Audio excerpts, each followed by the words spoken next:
Good morning everyone. हमारा chapter number 7 तक course complete हो चुका है। Now today I will start chapter number 8, तारे।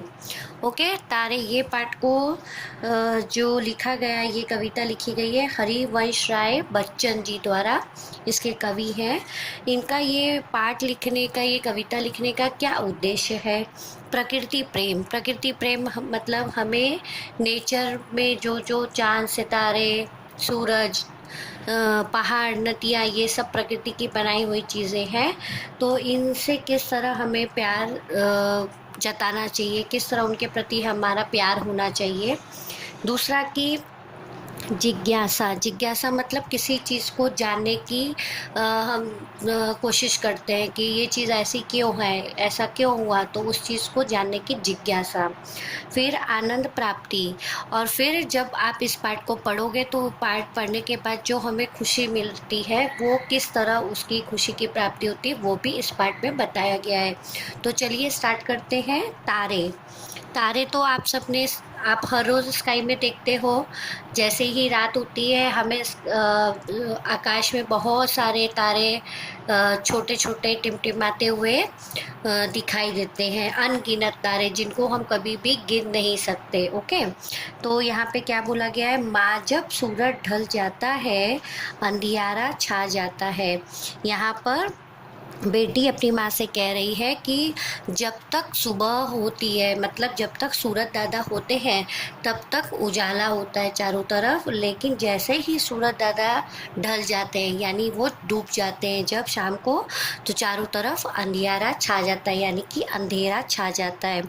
आसमान में जगमग जगमग दीवे कौन जलाता है? तो अब वो ऐसा पूछ रही है, जैसे ही अंधेरा हो जाता है, आसमान में टिम टिम टिम टिम टिम टिम तारे दिखाई देते हैं। वो तारे की कंपेयर किससे कर रही है? दिए से। कि आसमान में जगमग जगमग दीवे कौन जलाता है? दीवे मतलब दीपक, यानी दिया। तो वो पूछ रही है कि अंधेरा होने के बाद जो आकाश में टिम टिम टिम टिम तारे चमकते हुए दिखाई देते हैं, वो दिए, ऐसे जगमग दिए कौन जलाता है? रात बीतने पर सपनों की जो सूरज चमकाता है, जो सोने चांदी की किरणें धरती पर फैलाता है।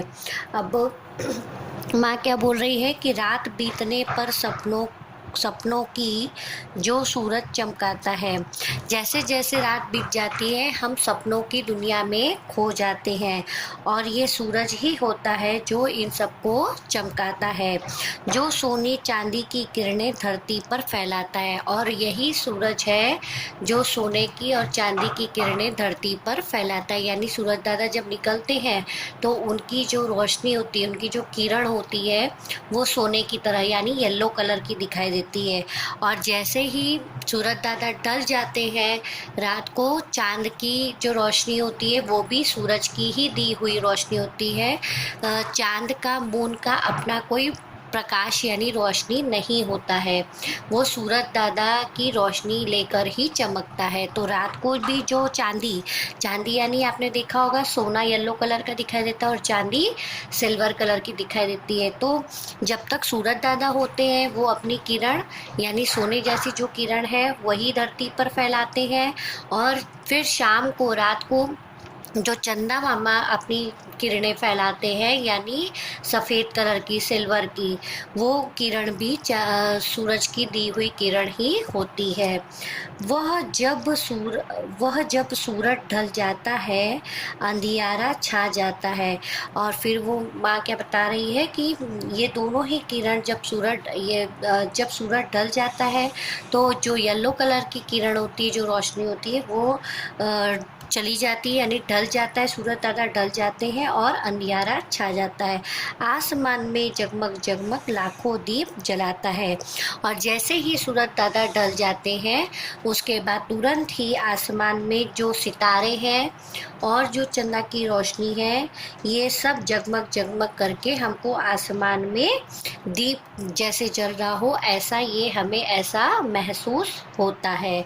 तो ये देखकर, जैसे कि दिवाली आती है तब हम कैसे चारों तरफ दिए लगाते हैं तो हमें कितनी खुशी होती है, आनंद होता है। तो उसी तरह जब रात को सूरज दादा ढल जाते हैं तो रात को आप आसमान में टिमटिमाते हुए बहुत सारे तारे और उनके बीच में चंदा मामा, ये सब रोशनी देखकर हमें बहुत ही खुशी होती है।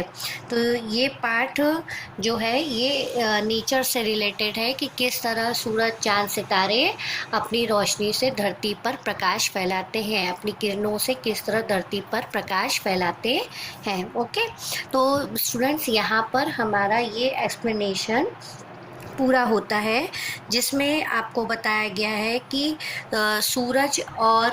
सूरज चांद और तारे, इन सबको जो है वो भगवान की दी हुई देन है, जिनकी भगवान ही इनको चमकाते हैं।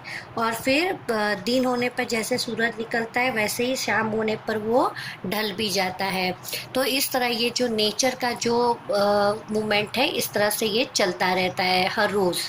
ओके, तो so students, in our next video I will continue page number 57।